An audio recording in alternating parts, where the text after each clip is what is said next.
Professor? Sim, Eu tenho uma dúvida. É na série exponencial que nós falámos há algumas aulas atrás. sim. Nós, quando assumimos que o somatório da E elevado a x é algum corolário, algum teorema ou há alguma, digamos, alguma forma de lá chegar? Nós não desenvolvemos. Sim, nós não desenvolvemos muito isso, porque, ao fim e ao cabo, também ainda não demos algumas matérias que tornam esta noção mais clara. Quando nós falarmos, por exemplo, em derivadas, em desenvolvimentos de Taylor, séries de Taylor, depois vai ser tudo isso mais claro. Para o efeito, agora, digamos, para o imediato, não temos ainda, digamos, alguns dos conhecimentos que tornam mais explícito porque é que esta série dá a elevada a x, digamos assim. Ok, mas de qualquer De forma é facto, uma série convergente. é uma série convergente, sim. Ok, Sim, pronto, a série obrigada. é convergente qualquer que seja o valor de x que nós lá coloquemos e dá aquilo que nós conhecemos como função exponencial. Isso é verdade, só que, digamos, foi mencionado de passagem porque não temos ainda os ingredientes para provar isso, mas nós em breve poderemos mesmo provar efetivamente que aquela série tem todas as propriedades que nós queremos, por exemplo, que se pode derivar e que a derivada dá exatamente a mesma função e que ela funciona para todos os reais e que tem as propriedades que nós esperamos de uma exponenciação, por exemplo, que é elevado a x mais y é igual a elevado a x vezes elevado a y. Pode-se provar tudo isso, não é? E no fundo o número é a soma daquela série quando nós pomos lá o x igual a 1, ou seja, aquilo, o que nós podemos dar como definição do número de que tanto falamos é a soma daquela série.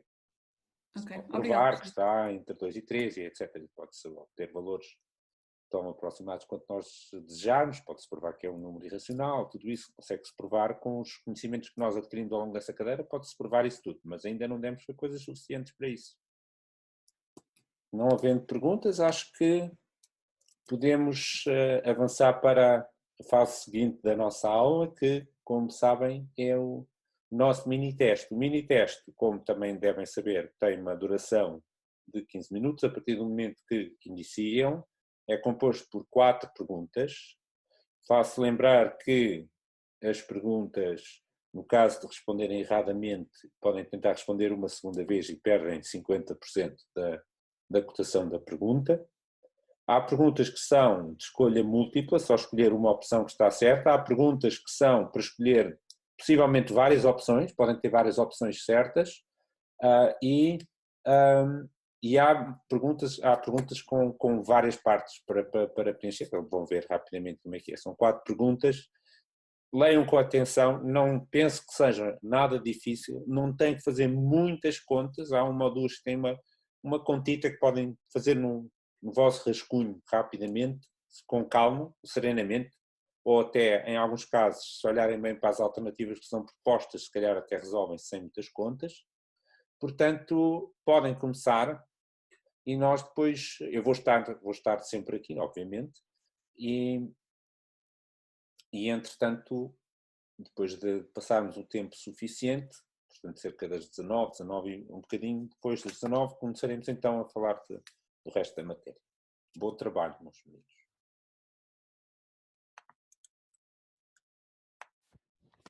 Professor? Sim. Uma questão. Em relação a esta ficha dos limites, o professor depois vai colocar uma ficha extra também, para irmos fazendo tudo duplicado. É uma excelente sugestão. Eu, neste momento, ao contrário das outras, não tenho uma ficha extra feita, Ok. Mas se o professor ver aqueles no eu vou início tomar da nota aula... disso. Vou tomar nota disso. É porque eu reparo que às vezes a treinar parece que não, mas a pessoa pensa duas vezes mais. Já tomei nota para criar uma ficha extra à semelhança das anteriores. Sim, senhor. Sim. Ou então aqueles exercícios que o professor faz no início da aula, o professor, alguns têm ido buscar os exercícios extra, até para nós fazermos a folha extra, mas se meter no início da aula, em vez de 2 exercícios para pensar, também não... Okay. Pronto, faz outra ficha, assim, digamos. Sim. Também é muito bem observado. Sim, senhor. Okay. Excelentes sugestões. Pois o Rui pôs uma pôs uma dúvida muito, muito, muito pertinente sobre como é que vai ser o resto do semestre. Eu não tenho nenhuma informação oficial ainda da parte da direção da faculdade, que é obviamente quem tem poder de decisão, mas eu posso fazer uma previsão. A minha previsão simplesmente é que vamos manter este nosso sistema de aulas até ao final do semestre. É o que eu penso que vai acontecer.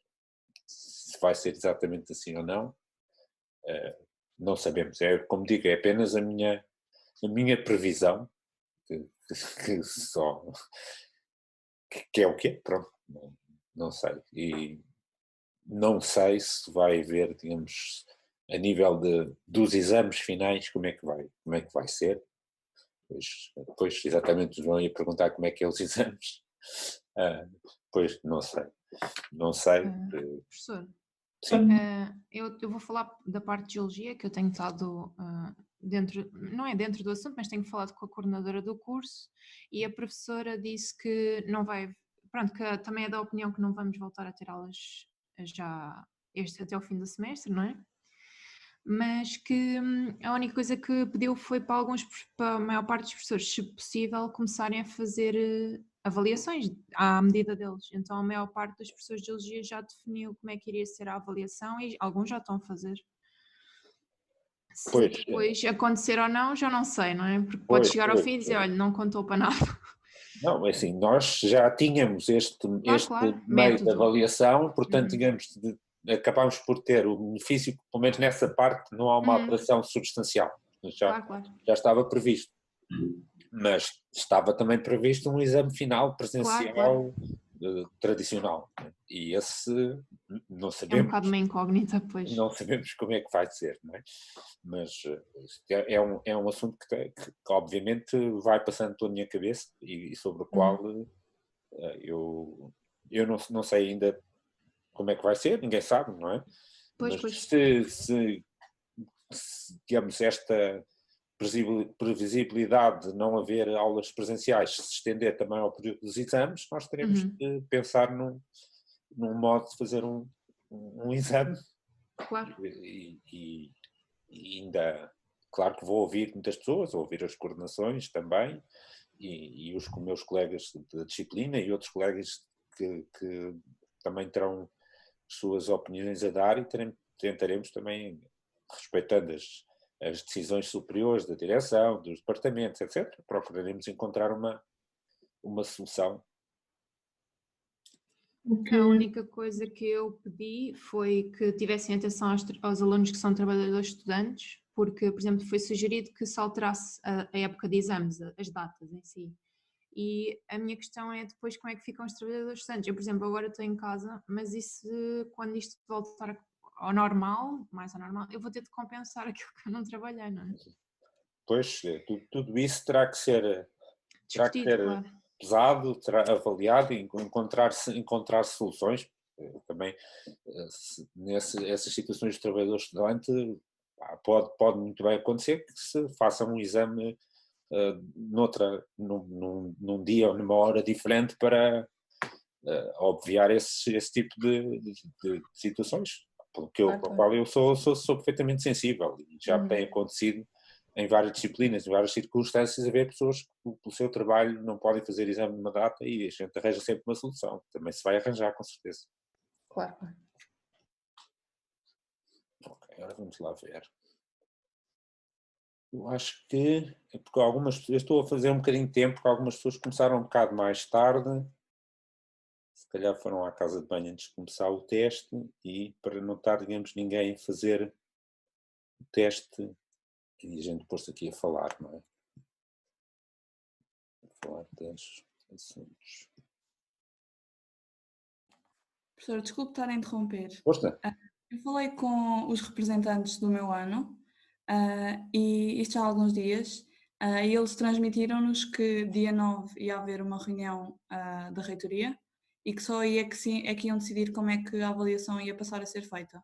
Não sei se já toda a gente sabia disso, mas para quem não sabia. Não, eu não estava ciente dessa reunião na reitoria. Obviamente, a reitoria está um patamar ainda acima, portanto, se houver uma determinação geral da reitoria que se aplique a toda a Universidade de Lisboa, ainda tem um peso superior à direção da faculdade, obviamente, e a própria direção da faculdade terá de obedecer, mas resta saber se o que virá será algumas determinações muito específicas ou recomendações de ordem geral que depois se adaptarão a cada caso particular, não é? Não sei.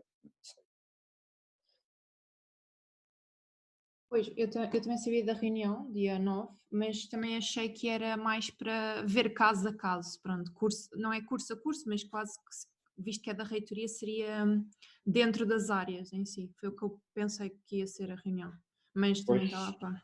Pois, não sei, eu penso que o nosso caso não será dos mais complicados, há casos que realmente são mais, o nosso caso, digo desta disciplina, não é? Mas no caso, por exemplo, da geologia, há de certeza Nós outras temos situações mais microscopia, complicadas, porque pois, há disciplinas de campo e de que, laboratório, que é um de bocado difícil, laboratório, que sim. não sei como é que são avaliadas, não é? Como é que Por exemplo, nós temos algumas que são avaliadas com observação a microscópio, por exemplo, como é que vamos fazer isso? Só se o professor transmitir em direto o que tiver a ver, não sei, não faço ideia. Mas depois agora também falha a parte de aulas, não é? Portanto, acaba por ser complicado em duas partes. Pois, O treino e depois a avaliação. pois a sugestão do Rui parece-me boa, não é? Pois, eu também Passam concordo. todos com 15. Bem, não sei, algumas pessoas se calhar não ficam contentes com 15. Não sei. Podemos depois ir ao oral, pronto, defendemos o Pois, também 15. pode ter. É 15 para todos e quem quiser vai ao oral. Também é uma Exato. hipótese. Ok, tá bem. Pronto. Então, também estamos assim conversando um bocadinho, descontraindo um bocadinho.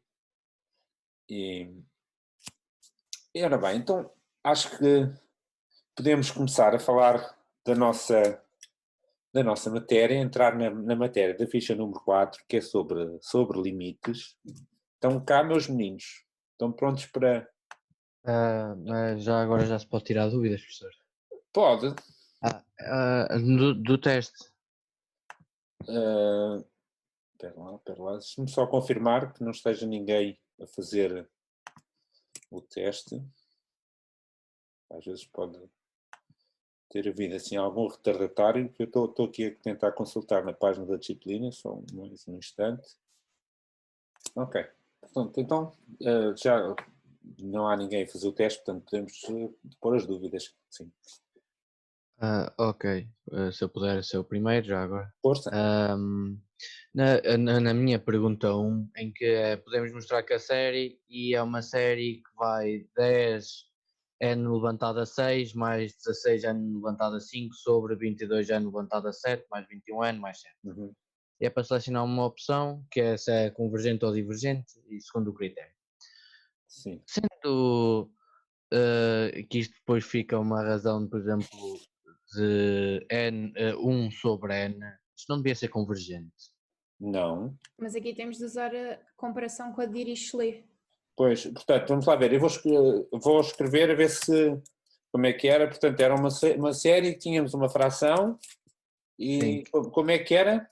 10n sobre levantado a 6. 10n levantado a 7. 6. A 6. Sim. Mais 16n levantado a 5. Mais 16n levantado a 5. Sobre 22n levantado a 7. 7. Mais 21n mais 7.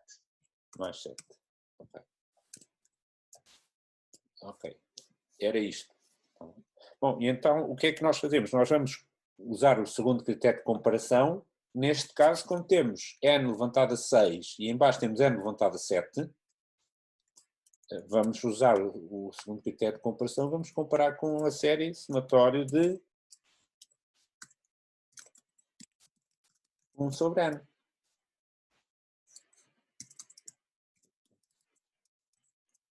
Peço desculpa.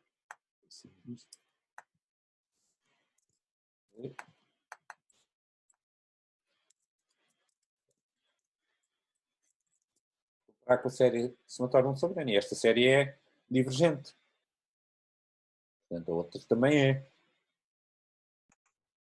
Ok, então eu achava que era convergente. Não, Também estou a pensar nas geométricas, então. não, vamos lá ver. Esta série, que é chamada série harmónica, é aquele exemplo famoso de série que é divergente. Ok. Aliás, até há um exercício na TP para provar que ele é divergente. Foi demonstrado na teórica que ele é divergente. Este é as séries de Dirichlet são séries da Fórmula 1, somatório de 1 sobre n levantado a um certo expoente, e nós também vimos que essas séries só são convergentes quando o expoente é maior do que 1. Neste caso é igual a 1 e é divergente. Ok, então foi esse o meu erro. E, ó professor, isto aqui na pergunta 2, na minha pergunta 2, que tinha quatro espaços, era para preencher. Eu errei um dos passos e alterei-o para o correto, e isto continua-me a contar como se tivesse falhado. Vamos lá ver, 4 espaços para preencher. É aquela que Sim, diz se é uma série geométrica ou de sim, Mengele, sim, sim, qual é a sim, sim. razão e não sei o quê. Pronto, eu acertei 3 das 4 e enganei-me na razão, e depois mudei para a razão certa, pronto, na minha segunda tentativa, e isto já não. Pois, a questão é assim, a questão é a seguinte, é quando nós temos uma pergunta só de escolha múltipla, com 4 opções, e se por acaso errarmos, temos o beneplácito de poder responder uma segunda vez e conta metade. Não é? Mas o mesmo já não se pode aplicar quando temos uma pergunta com várias componentes, digamos assim. Portanto, até porque, se formos a ver, então acaba por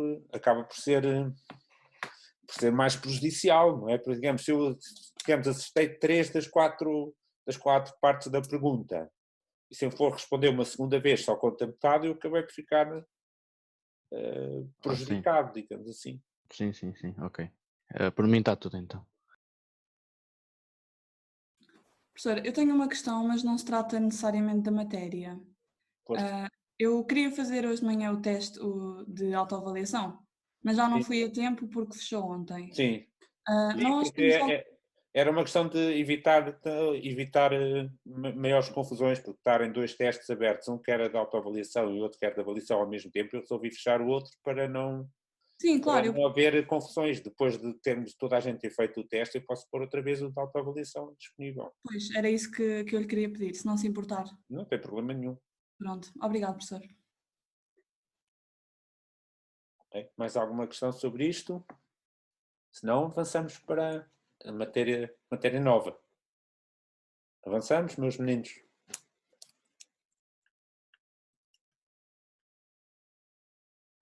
Então vamos lá ao trabalho. Bom, começar por refletir um bocadinho sobre algumas coisas e começamos pela ideia de distância. A ideia de distância digamos, está na base de tudo o que vamos fazer a seguir e, portanto, é preciso explicar como é que se estabelece a distância entre dois números na reta real, que é bastante fácil, a distância entre o A e o B é o módulo da diferença. Acho que não é muito difícil de perceber, portanto, se eu tiver qual é a distância entre o 3 e o 5, é 2, porque do 3 até o 5 vão 2, não é? É a diferença, não é a diferença, mas em módulo, porque uma distância não é negativa, não é? A distância entre o 3 e o 5 ou entre o 5 e o 3 é a mesma coisa. Aliás, esta é a primeira propriedade que temos aqui.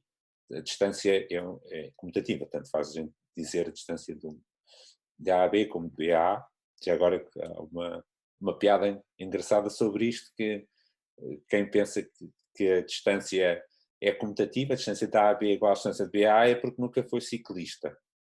Porque se pensarmos nos ciclistas, não é? Agora também não há provas de ciclismo, mas pronto, a distância desde Manteigas até à Torre não é bem a mesma que a Torre até Manteigas. Mas, ok, ora bem, mais propriedades têm esta noção de distância.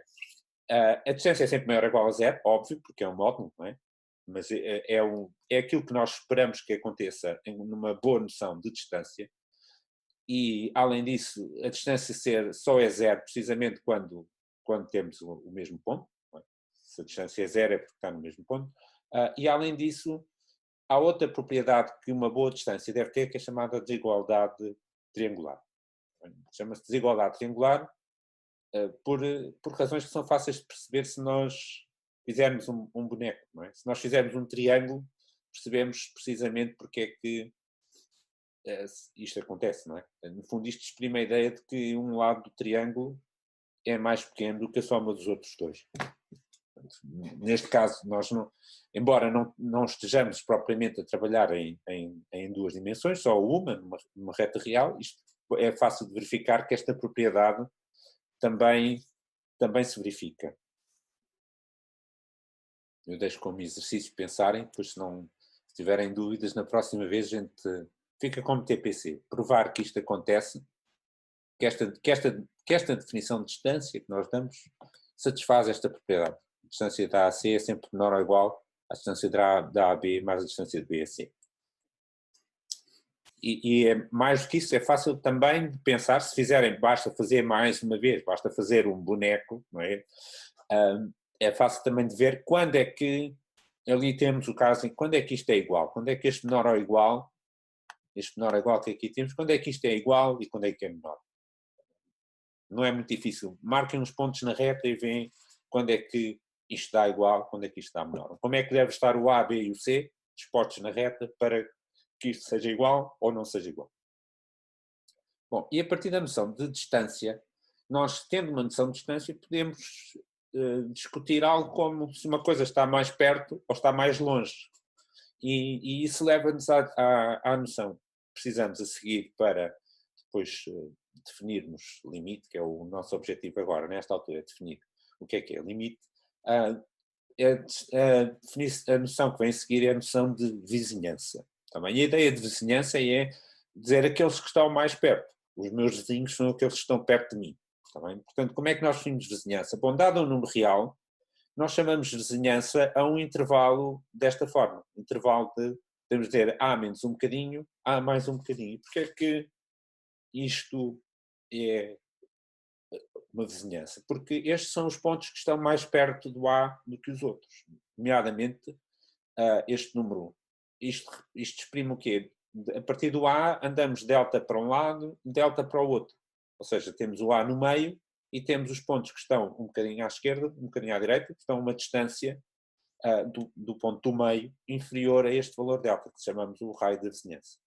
Portanto, os pontos que estão na vizinhança estão a uma distância inferior a delta e os outros que estão fora dessa vizinhança estão mais longe. Portanto, a ideia de vizinhança exprime aqueles que estão mais perto.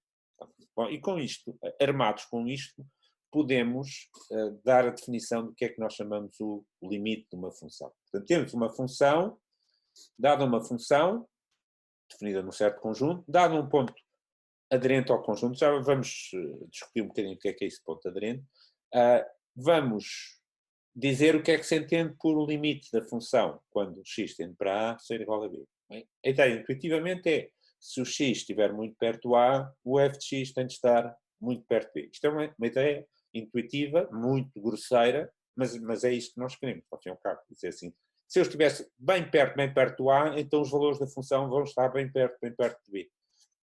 Bom, ok, então vamos tentar escrever isso com algum rigor, digamos assim. Portanto, vamos tentar exprimir com algum rigor o que é isso de estar perto do A e estar perto do B. Portanto, o que nós vamos dizer é assim, se dada uma qualquer vizinhança de B, e já agora eu vou dar aqui um nome para, vou dar um nome aqui a esta vizinhança, só para isto ficar mais fácil de escrever.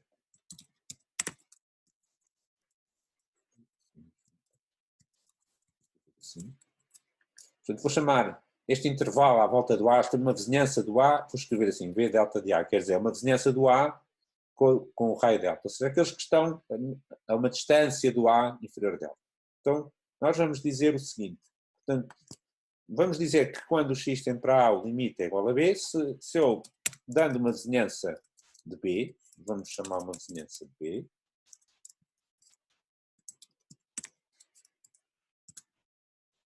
dado uma qualquer vizinhança de B, podemos sempre achar uma vizinhança de A. Reparem, qual é a ideia? A ideia é que se o x estiver muito perto do A, o f de x vai estar muito perto de B. Então, nós vamos especificar, escolher uma vizinhança de B, vamos dizer o que é que entendemos por estar perto de B, e temos que poder escolher isto à nossa vontade, e vai ser sempre possível encontrar uma vizinhança do A, vamos pôr uma vizinhança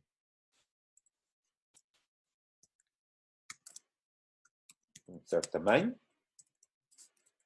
vizinhança do A, bom, de tal maneira que se o x estiver nesta vizinhança do A, o f de x vai estar nesta vizinhança do B. Ou seja, se o x estiver suficientemente perto do A, o f de x vai estar perto do B. E nós vamos escrever isto desta maneira, dizer, bom, as imagens dos pontos que estão na vizinhança do A vão estar na vizinhança do B.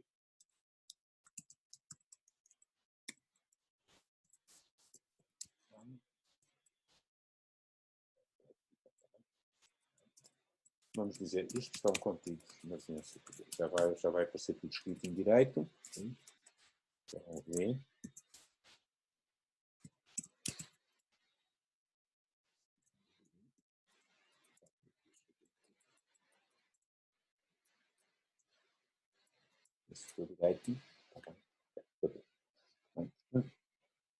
Isto parece muito palavreado, a gente a pouco vai tentar tornar isto mais claro, mas é esta a ideia. Se eu especificar uma distância, ao dar um V delta P, estou a dizer assim, estou a especificar uma distância, uma proximidade em relação ao B, e aquele delta pode ser muito pequenino, pode ser o número que eu quiser, pode ser 0,0000001, com 50 zeros, por exemplo, e eu vou conseguir que os pontos que estiverem perto do A tenham uma imagem que não se afasta do B mais do que essa distância que eu estou ali a especificar. E isto, por mais pequenino, seja aquele número delta que eu indicar. Se calhar eu vou abrir aqui uma... Então agora vou partilhar a imagem do GeoGebra.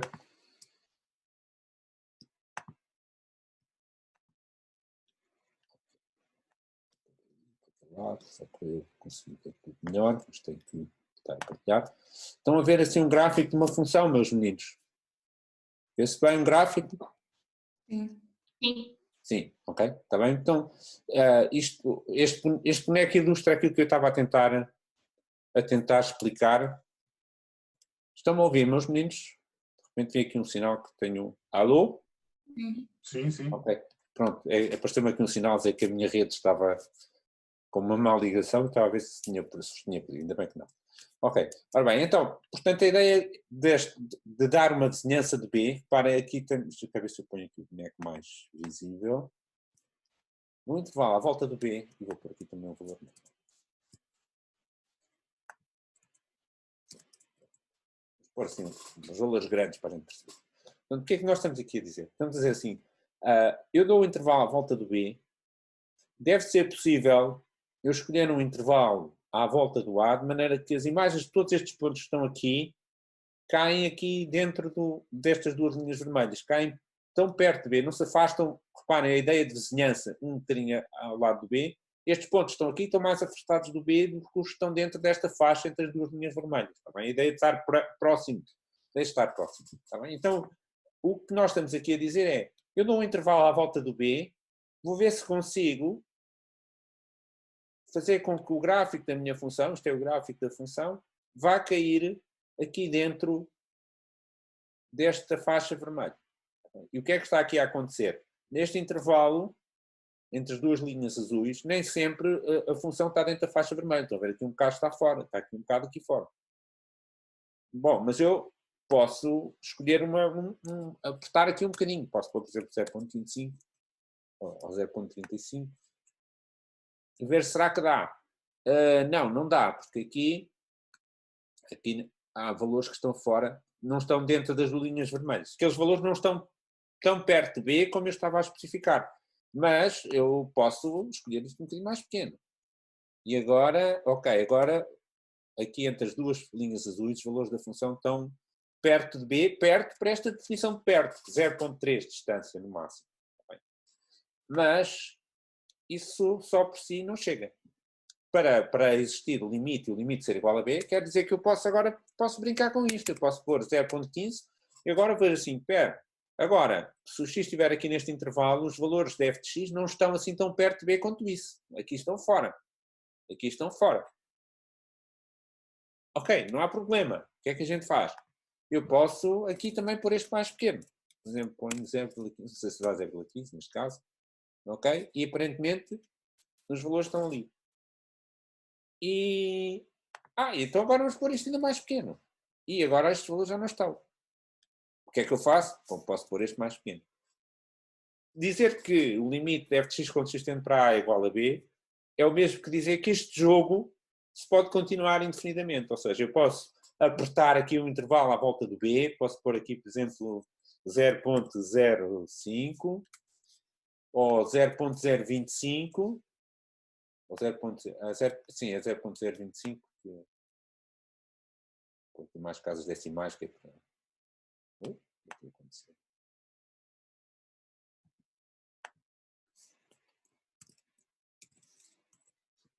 que aconteceu? E poderei continuar apertando aqui o intervalo à volta do A, 0.02, não sei, se calhar já dá, e assim sucessivamente. Por isso é que isto estava aqui muito ampliado, porque eu agora posso dizer assim, isto agora é muito tempo para eu ver, mas o jogo pode continuar. O jogo pode continuar. Posso agora escolher um delta ainda mais pequeno e é possível responder pondo este epsilon aqui ainda mais pequeno e isto mais pequeno e o jogo nunca acaba. Tá bem? Se houver uma altura em que o jogo acaba, então é porque o limite não era aquele ou não existia o limite. Tá bem? Portanto, esta é a ideia de dizer eu posso obrigar o f de x a estar tão perto do B quanto me apeteça, quanto que eu queira, desde que aperte um bocadinho o intervalo à volta do A. Esta é a ideia de limite. Tá bem? Vamos escrever agora de outra maneira, porque é bem conhecido e é útil. Portanto, outra maneira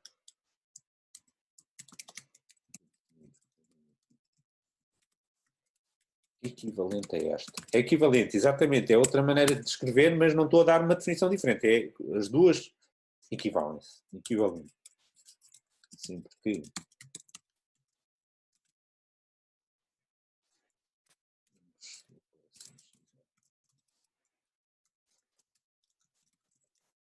sempre que tiver, agora, usando sucessões, sempre que fizerem uma sucessão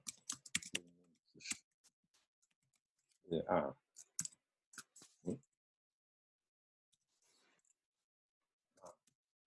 com limite igual a A, então a sucessão das imagens tem para ver se o limite de f de xn é igual a b. Portanto, põe, calculo no espaço, limite igual a... Portanto, sempre que eu tiver uma sucessão de elementos do domínio da função a tender para A, então as imagens tendem para B. Já sabemos o que é limite de uma sucessão, portanto, agora faz sentido, e esta definição é exatamente equivalente à outra com as vizinhanças. Consoante o caso, há alturas em que nos dá jeito de trabalhar com vizinhanças, outras vezes há alturas em que nos dá jeito de trabalhar com sucessões. E pronto, esta é a definição de limite.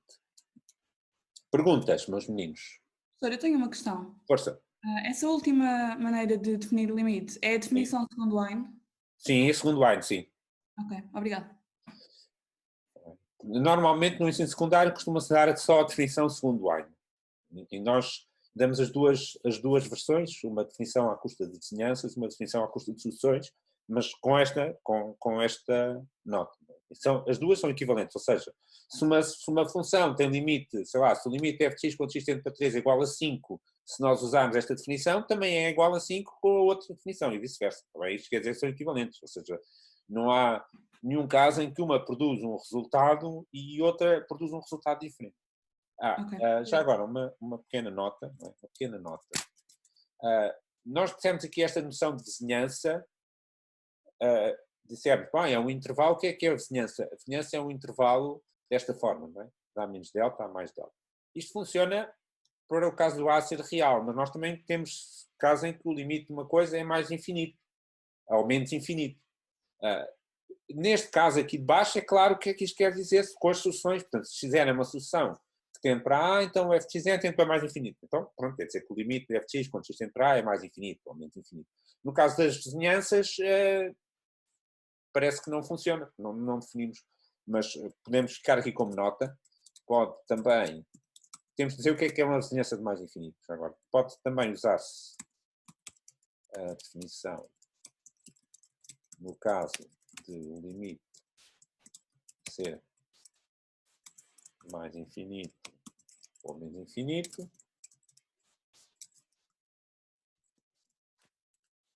desde que está como código, desde que definamos o que é vizinhança, não é? Definamos vizinhanças, neste caso. Eu vou pôr só o caso mais infinito, acho que deixo facilmente ver o que é. Portanto, o que é que nós chamamos de vizinhança delta de mais infinito? Bom, aqui este delta já não é bem uma noção de distância, mas a noção de vizinhança aplica-se.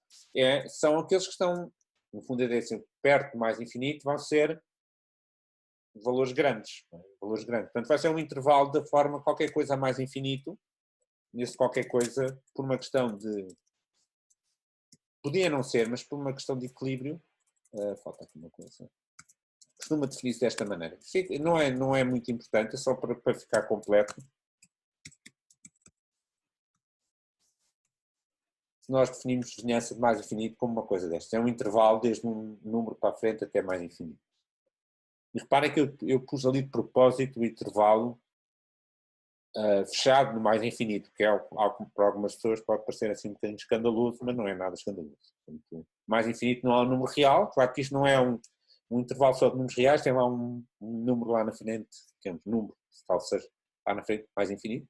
Bom, se é assim, se é uma vizinhança de mais infinito, o próprio mais infinito também deve fazer parte, é só por uma questão de ficar bonitinho. Tá bem? E porquê é que está um sobre delta e não está delta? É apenas porque o efeito podíamos pôr, não era nada especial, é só porque a ideia que nós associamos é que quanto mais pequeno for o delta, mais pequenina é a vizinhança. E assim, se o delta for pequeno, um sobre delta é maior e fica um intervalo mais curto. Mas isto é só por uma questão de completude. Portanto, nós podemos, por exemplo, trabalhar só com a noção de sucessões e essa funciona para o mais infinito sem mais problema nenhum. É só dizer, a outra também funciona com algum cuidado, também se pode funcionar. Bom, acho que é a altura de nós agora pormos as mãos na massa, mexermos em alguns exercícios, também temos bonecos para eles. Portanto, eu vou pegar no primeiro exercício e vamos ver isto a acontecer em concreto. Ora bem, portanto, primeiro exercício, bom, calcule estes limites.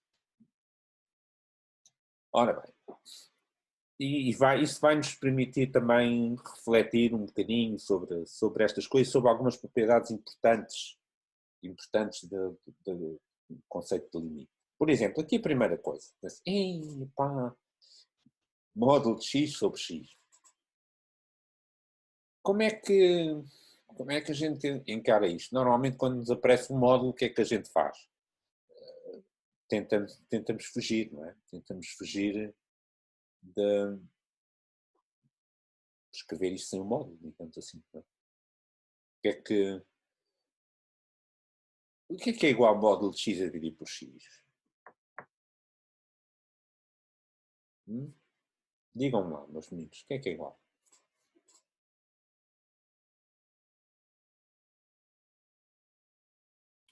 Eu acho que é um bocado intuitiva, vai dar menos 1.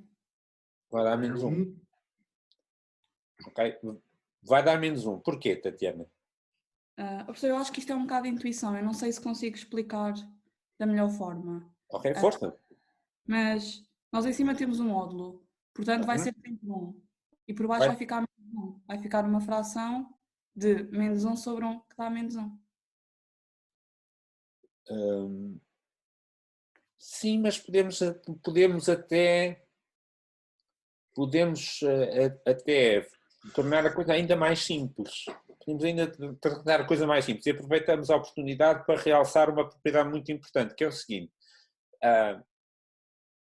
se nós soubermos como é que a função se comporta ali à beira do -1, nós não precisamos... Ora, o Vasco escreveu aqui no chat, diz assim, isto pode-se escrever como x sobre x, se o x for positivo. Porquê? Porque o módulo de x, nesse caso, é igual a x. Ou então, menos x a dividir por x, se o x for negativo. Então, eu acho que isso leva-nos à consideração daquilo que a Tatiana disse, ainda de uma forma ainda mais simples, que é, em vez de eu pensar assim, o módulo de x vai tender para 1, eu posso dizer, bom, aquilo, módulo de x a dividir por x, perto do -1, vale -1, exatamente. Vai ser -1 não só naquele ponto, mas em todos os que estão à beira. Também podemos fazer um boneco, não é? E eu, por acaso, lembrei-me de fazer aqui uns bonecos, portanto, deixa eu ver se eu agora tenho o boneco aqui. Ora bem, estão a ver o gráficozinho a verde? Vê-se bem? Os meninos? Sim, vê-se bem. Sim? Sim, sim. Ora bem, portanto, o que é que acontece? Quando o x é positivo, o módulo de x é o mesmo que x. Bom, x a dividir por x dá 1. Quando x é negativo, o módulo de x é igual a menos x. E menos x a dividir por x dá -1. Ou seja, temos aqui o gráfico da função e o que é que acontece? A função é sempre igual a -1 quando temos x negativo e é sempre igual a 1 quando x é positivo. Tá bem? Então agora podemos dizer assim, quando o x está muito perto de -1, a função vale -1 sempre, não é? Sempre. Portanto, podemos dizer assim, se o x estiver aqui perto, os valores da função estão sempre perto de -1, então nem preciso andar aqui a procurar, posso arranjar um intervalo que eu quiser, porque a função aqui vale sempre -1, está sempre lá dentro. Aquela ideia de arranjar o intervalo -1 menos um bocadinho, ou -1 mais um bocadinho, fácil, que é sempre igual. Exatamente, como Vasco está a dizer, até menos infinito até zero, a função vale -1. E isto permite-me chamar a atenção fortemente para esta ideia. O que se passa ali à frente, no 5, por exemplo, não tem nada a ver. Eu estou a perguntar quando x tem para -1, ou seja, quando estou aqui à beira do -1, como é que a função se porta? Eu posso me esquecer completamente que existe o outro lado, não faz diferença nenhuma. Aqui podia a função, em vez de ser 1, ser 5. O que é que afeta o que se passa ali à beira de -1? Nada. Portanto, nós dizemos, esta é uma expressão que nós usamos em matemática, que é, esta noção de limite é uma noção local. Isto é, só depende do que se passa ali à beirinha. Se eu souber o que se passa ali à beirinha de -1, se eu souber que, por exemplo, entre -2 e 0 a função vale sempre -1, não preciso saber mais nada. Está bem? Ela no 5 pode valer 14, pode valer -39, não me interessa, não afeta nada o que se passa ali à beira de -1. É isto que nós queremos dizer quando dizemos que é uma noção local. Agora, a segunda linha do exercício pergunta qual é o limite da mesma função quando x tende para 0. Então, agora que temos aqui o boneco à nossa vista, isso permite-nos refletir um bocadinho e dizer. Ora, o Vasco pergunta, não tem? Eu acho que Tatiana, ia dizer alguma coisa? Diga. sim, eu acho que depende. Acho que temos que calcular quando o x tende para 0 mais e para 0 menos. E aí vamos obter valores diferentes. Ok, exatamente. Portanto, este exercício dá-nos a oportunidade de falar numa coisa que não tínhamos falado até agora, que é os chamados limites laterais. Isto é, eu posso restringir a função, posso temporariamente tapar o que se passa aqui, dizer assim, aqui do lado esquerdo isto não conta, e vou só olhar para o que se passa aqui do lado direito. Então nós chamamos isso o limite lateral à direita. O que nós fazemos é, fazemos como se a função só estivesse definida do lado direito, do lado esquerdo é como se não existisse, e vamos ver, se não existisse a parte aqui de baixo, do -1, eu estava a pôr instintivamente a pôr a minha mão a tapar, mas não adianta, que vocês não veem isso. Portanto, se a função só existisse aqui do lado direito, mas eu posso fazer assim, isso, maior que 0, e vou pôr isto agora a vermelho.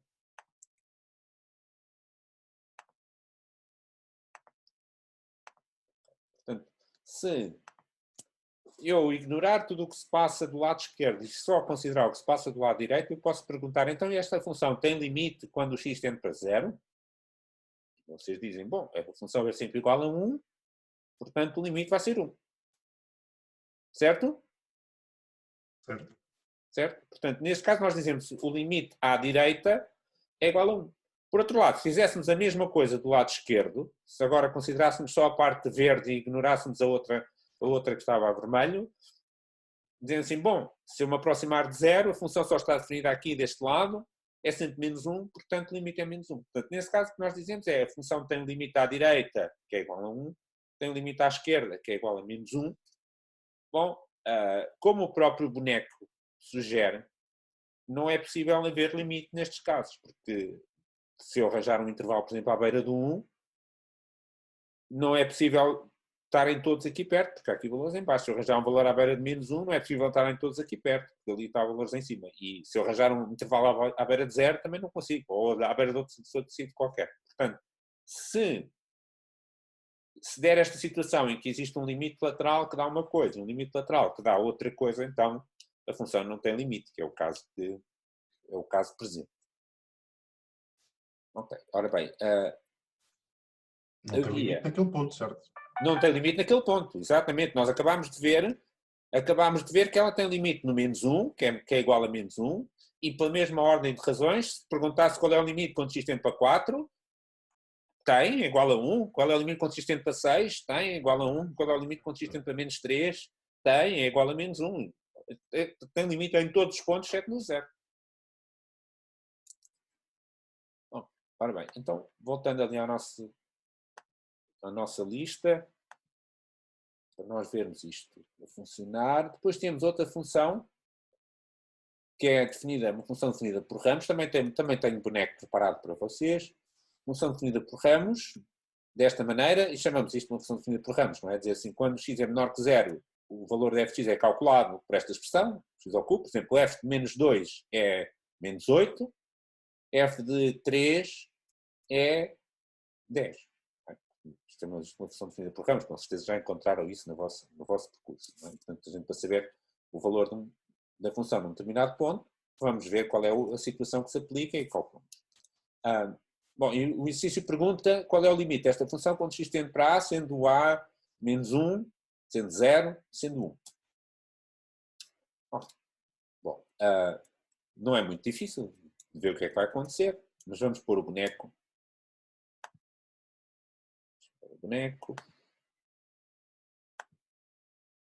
Ora, o boneco é esta função aqui definida por ramos, portanto vamos apagar as outras que não interessam, também.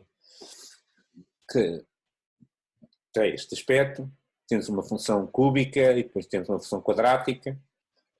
Ora bem, perguntava-se então, quando x tende para menos 1, mais uma vez, entra aqui em ação aquela ideia que eu disse há bocadinho, uma ideia que deve estar sempre presente no nosso espírito, é que a noção de limite é uma noção local. Portanto, quando eu pergunto qual é o limite quando x tende para menos 1, eu vou abrir aqui para se ver a definição. Portanto, a função está definida assim. Se o x é negativo, a expressão é x ao cubo. Se o x não é negativo, portanto, se é 0 ou positivo, a expressão é x² mais 1. Agora, pergunta-se qual é o limite quando x tende para menos 1? Onde é que eu vou olhar? Vou olhar. Ora, o Vasco diz que está menos 1. Diz que na parte esquerda. Está bem? Porquê? O boneco ajuda-nos a perceber. O que eu quero saber é o que é que se passa perto do menos 1. O que é que se passa perto do menos 1? Ora, quando eu estou perto do menos 1, a expressão da função, não só no menos 1, mas em todos estes que estão aqui à beira deles, a expressão da função é x ao cubo. Então é isso que eu tenho de atender.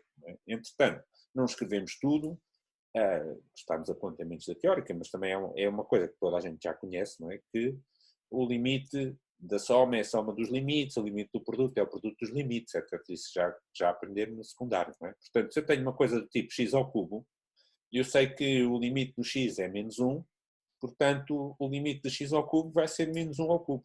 Não é? Ou seja, daqui a bocadinho vamos falar de funções contínuas, ao fim e ao cabo isto exprime o facto de que uma função como x ao cubo é uma função contínua, ou seja, eu faço o x aproximar-se de menos 1, o x ao cubo vai se aproximar de menos 1 ao cubo. Portanto, vai dar menos 1, que aliás a figura também nos sugere isso, não é? Se eu tiver um intervalo à beira do menos 1, eu tiver o x aqui muito perto do menos 1, as imagens vão estar aqui também perto deste valor. Portanto, se o x está perto do menos 1, o f de x vai estar perto do menos 1. Ok, depois perguntava-se também no 1 e também no 0. Vamos ver. O que é que acontece no 0? O próprio boneco é parecido com aquele de há bocadinho, não é? O que é que acontece quando estamos aqui perto do x igual a 0?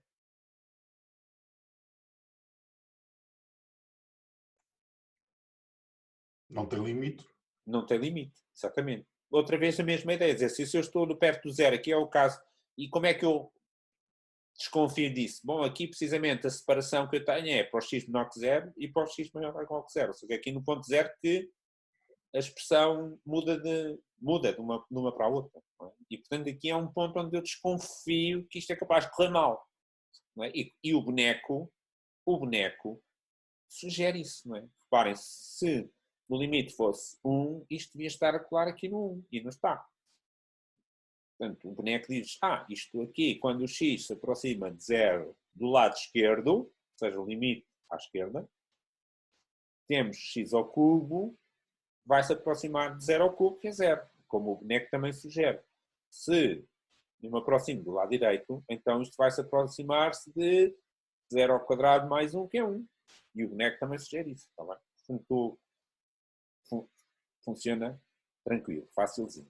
E no 1, o que é que acontece?